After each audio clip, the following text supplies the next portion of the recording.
230,000 people drowned in their sleep when a dam broke at 1:47 a.m., and the Chinese government hid the death toll for 14 years, because admitting it would expose that officials had been warned for 2 decades and did nothing. They teach you about Pompeii, they teach you about the Titanic, they teach you about Pearl Harbor. But there are man-made disasters with death tolls so catastrophic they dwarf most natural disasters and wars. Disasters where the body count reached 6 figures, where entire cities were erased, where the dead were so numerous they couldn't all be buried or even counted.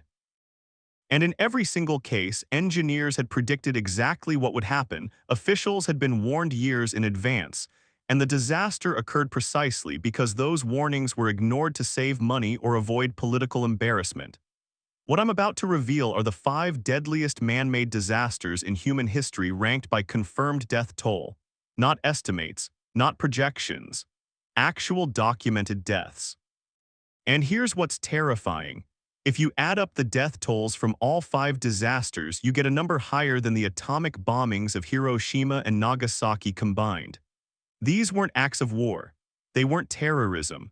They were infrastructure failures, industrial accidents, and government negligence that killed more people than most military conflicts. In the next 20 minutes, you'll discover why a reservoir that officials called absolutely safe killed 250,000 people in 3 hours. You'll learn about the industrial accident that released poison gas and is still killing people 40 years later.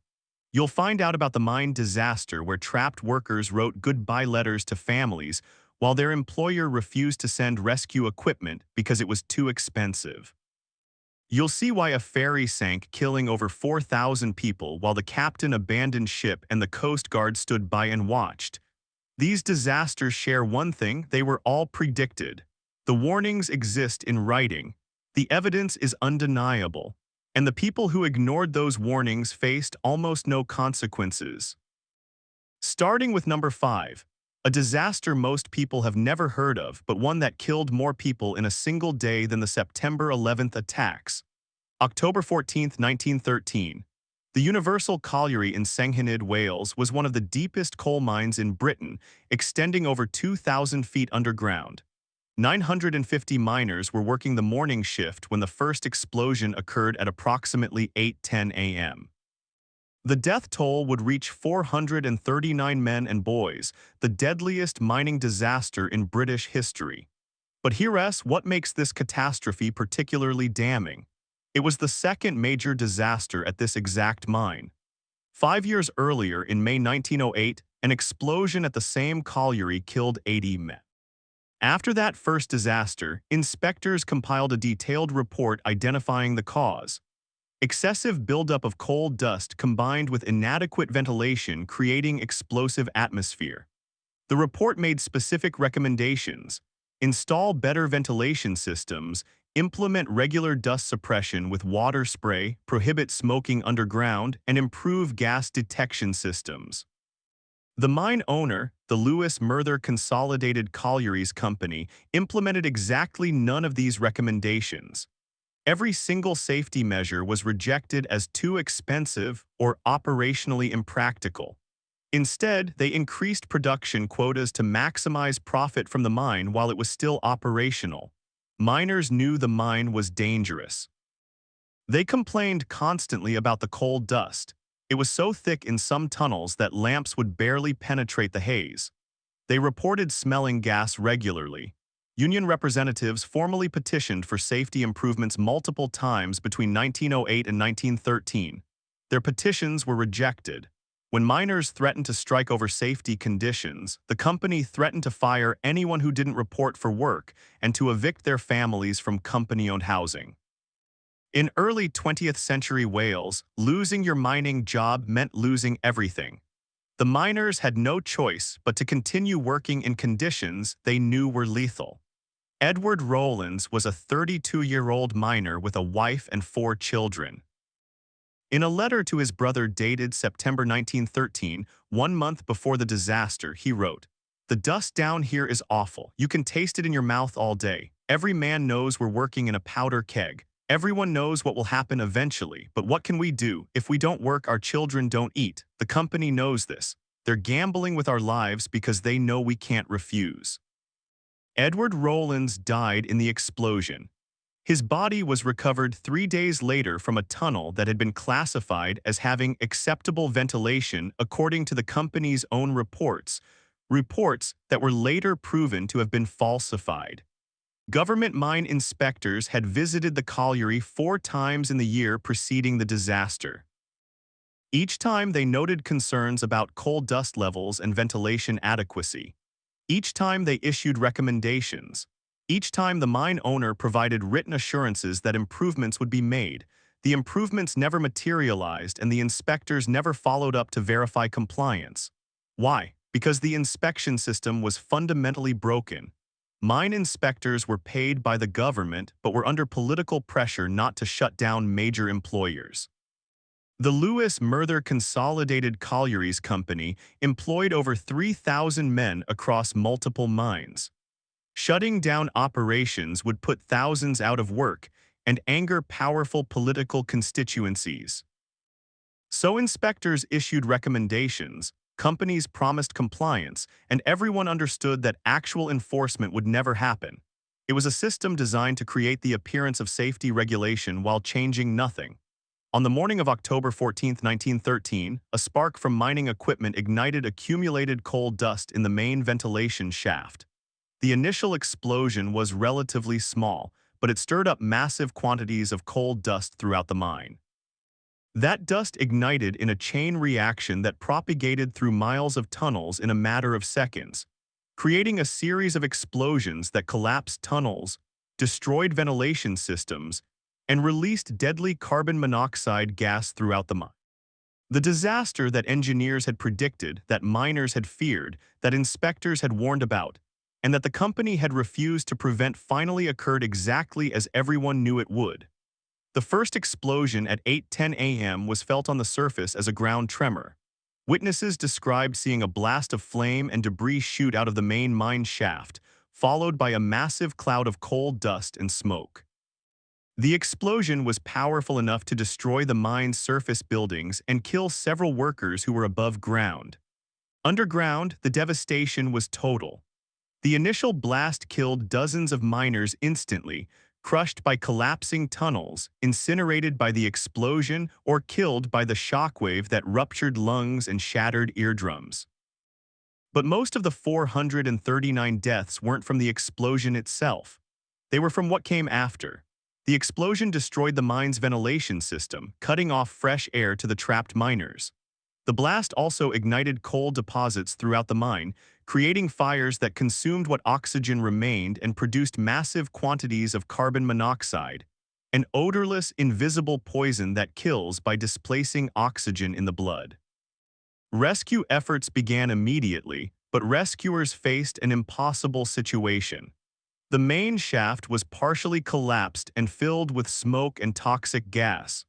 Rescue teams wearing primitive breathing apparatus descended into the mine, but could only work for minutes before having to retreat. The heat from underground fires was intense enough to melt the wax seals on their oxygen equipment. As rescuers worked frantically to reach trapped miners, they began finding bodies. Not burned, not crushed. Simply dead, sitting or lying in positions that suggested they'd been alive after the explosion and had slowly suffocated as the air around them turned toxic. Some miners had survived the initial blast only to be trapped behind collapsed tunnels with no escape route.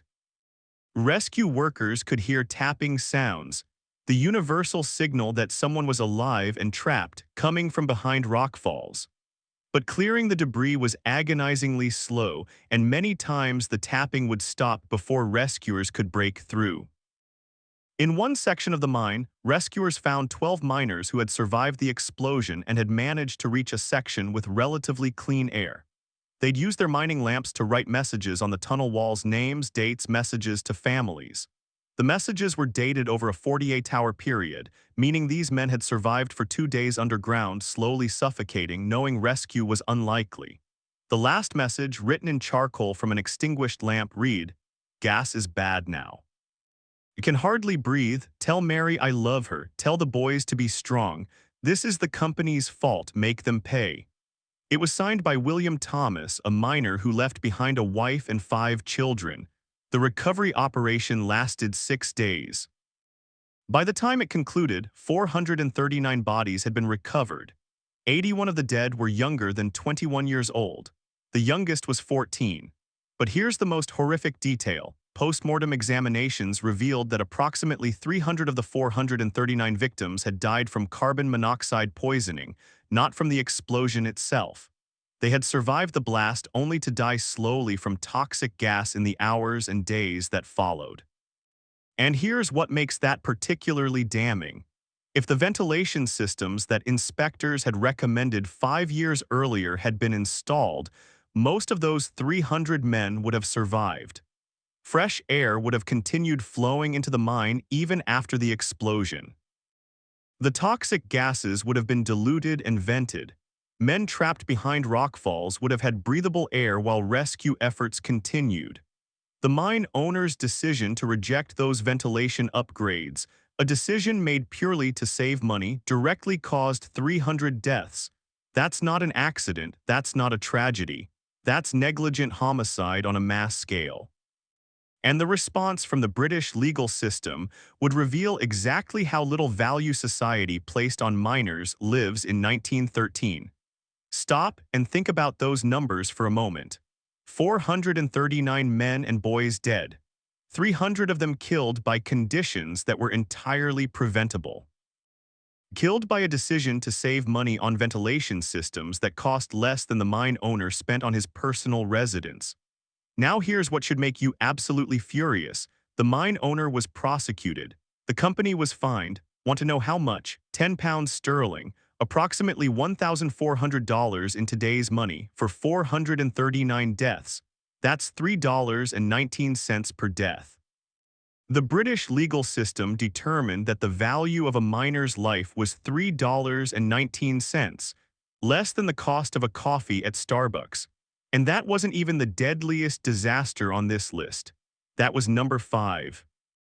The disasters that killed thousands more follow the exact same pattern: ignored warnings, cost-cutting that prioritized profit over human life, and consequences so minimal they didn't even qualify as a slap on the wrist. But before I reveal the disaster that killed 5 times as many people as Senghenydd, you need to understand that the pattern I just described isn't historical. It's still happening today. Right now, there are mines, factories, and infrastructure projects operating with known safety defects because fixing them costs more than expected legal settlements. The next disaster was 50 times deadlier than Senghenydd, and it happened because of the exact same calculation. October 21, 1966, 9:15 a.m. The Welsh mining village of Aberfan. A colliery spoil tip, a mountain of coal mining waste, collapsed and flowed down a hillside as a liquid avalanche of mud and debris. It struck Pantlas Junior School at the moment children were assembling for morning lessons. 116 children and 28 adults were killed in minutes. This disaster is particularly heartbreaking because the victims were predominantly children between 7 and 10 years old, and because the disaster was predicted with shocking specificity years before it occurred. The spoil tip that collapsed had been constructed over natural springs and streams. Engineers understand that placing loose, water-absorbent material over underground water sources creates instability. The National Coal Board, which operated the mine, had been warned repeatedly that the spoil tip was dangerous and could collapse.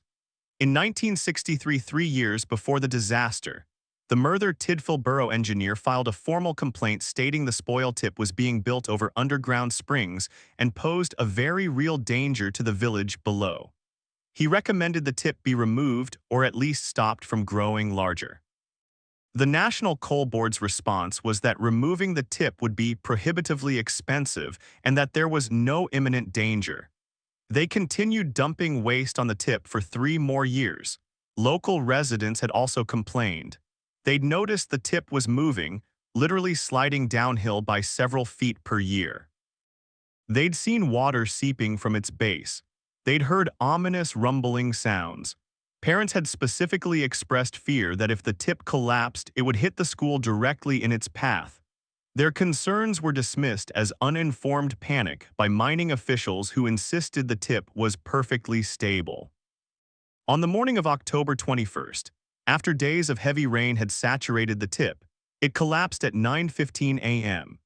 The collapse released approximately 140,000 cubic yards of liquefied coal waste that flowed downhill at high speed. It struck the school building with such force that it demolished the structure completely, burying classrooms full of children under up to 40 feet of debris. Rescue efforts began immediately, but the sheer volume of material made recovery agonizingly slow. Volunteers and emergency services worked for hours extracting bodies. In some cases, they found entire classrooms of children still sitting at their desks, killed instantly when the roof collapsed and buried them. The disaster traumatized the entire nation. The image of rescuers carrying small bodies from the rubble became one of the defining photographs of 1960s Britain. Public outrage was immediate and intense. The subsequent Tribunal of Inquiry found the National Coal Board wholly responsible for the disaster. The report used language that was unusually direct for an official government document. The Aberfan disaster is a terrifying tale of bungling ineptitude by many men charged with tasks for which they were totally unfitted, of failure to heed clear warnings, and of total lack of direction from above. But despite this damning finding, no National Coal Board official faced criminal charges. The organization itself was fined, but the fine was minimal. And here's the truly grotesque detail. The National Coal Board billed the disaster fund, money donated by the public to help survivors and victims' families, for the cost of removing the remaining spoil tips from above the village. They killed 144 people through negligence, were found fully responsible, and then charged the victims' families for cleanup. December 3, 1984. Union Carbide Pesticide Plant, Bhopal, India. 45 tons of methyl isocyanate gas leaked from a storage tank and spread across the sleeping city. The official death toll reached 16,000 over the following decades, with over 500,000 injured. This is the deadliest industrial disaster in history. I covered this disaster in detail in a previous video, but it deserves mention here because of how it demonstrates the pattern at the highest scale. Union Carbide knew the plant was unsafe. 6 safety systems designed to prevent catastrophic leaks had all been disabled or shut down to save money. Engineers had warned management. The warnings were ignored. When the disaster occurred, Union Carbide's CEO Warren Anderson flew to India, was arrested, released on bail, and immediately fled the country. He lived freely in the United States until his death in 2014, never spending a day in prison for 16,000 deaths. Union Carbide paid $470 million in settlements, approximately $940 per victim. The company was later purchased by Dow Chemical, which refused to assume any liability for Bhopal. The contaminated site remains toxic 40 years later, still poisoning groundwater, still causing birth defects in children born decades after the original disaster. This case established a precedent that terrifies corporate accountability advocates.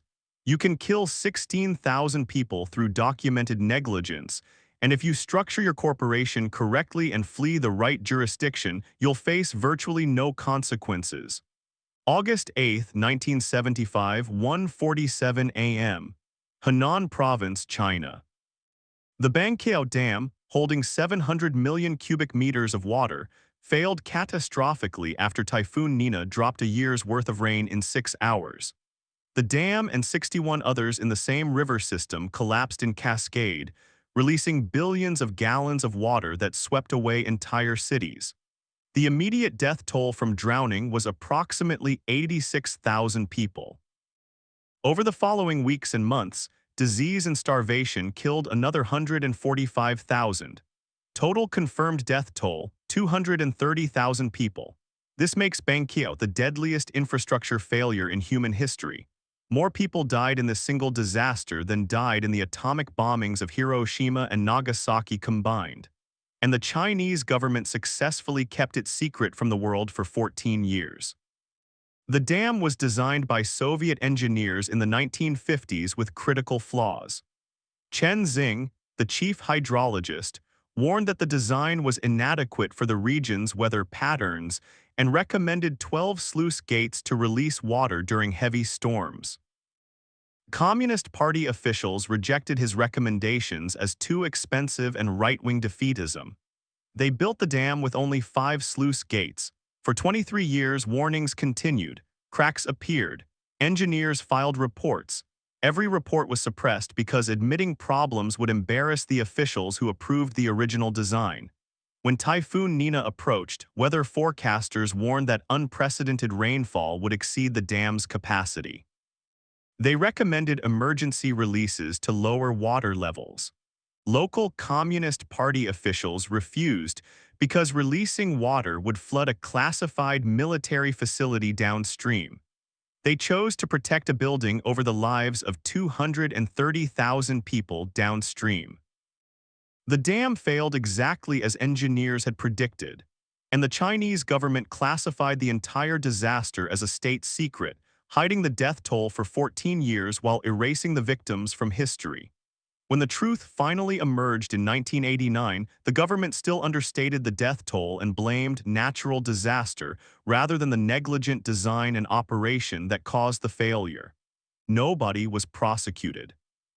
The officials who rejected safety recommendations and refused to authorize emergency releases retired with honors. China built new dams using the same cost-cutting approaches that killed 230,000 people. 1959 to 1961. The People's Republic of China experienced the deadliest famine in human history. Conservative estimates put the death toll at 15 million. More recent research based on declassified documents suggests the true toll reached 45 million deaths. This was not a natural disaster. This was policy-driven mass death. The famine was caused by Mao Zedong's Great Leap Forward, an economic and social campaign that forced collectivization of agriculture and demanded impossible production quotas. Local officials, terrified of being labeled counter-revolutionary, reported false harvest numbers to meet quotas. Based on these false reports, the central government requisitioned grain from villages, taking food that didn't exist. When villagers starved, officials insisted they were hiding grain and increased seizures. The policy created a death spiral. False reports led to excessive grain seizure, which caused starvation, which officials blamed on sabotage, leading to more seizures and more death. Provincial officials knew what was happening. Detailed reports described mass starvation, cannibalism, and social collapse. Mao received these reports. His response was to classify them as state secrets and threaten anyone who discussed them with execution for spreading counter-revolutionary rumors. The famine continued for 3 years. 45 million people died, more than the entire death toll of World War I. Villages were completely depopulated. In some regions, mortality rates exceeded 50%. Parents ate their own children. Children were sold for food. The reports from this period are so horrific they're difficult to comprehend, and it was all preventable. China had sufficient food resources. The famine was caused entirely by distribution policies that prioritized political image over human life. When officials finally convinced Mao that the crisis was real, policy changes stopped the famine within months. No one was ever prosecuted for the 45 million deaths. Mao remained in power until his death in 1976 and is still honored as the founder of modern China. The famine itself was suppressed from Chinese history for decades. Even today, discussing it openly in China can result in censorship or arrest. The pattern across all 5 disasters. Senghenydd engineers warned about coal dust. Mine owner ignored warnings to save money. 439 died.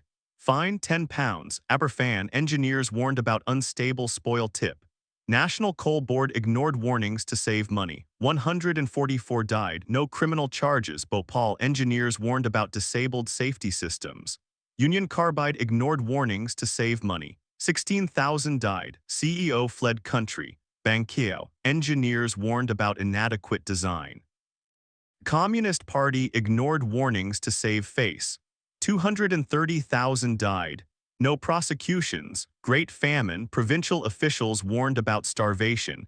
Mao ignored warnings to maintain political power. 45 million died. No accountability.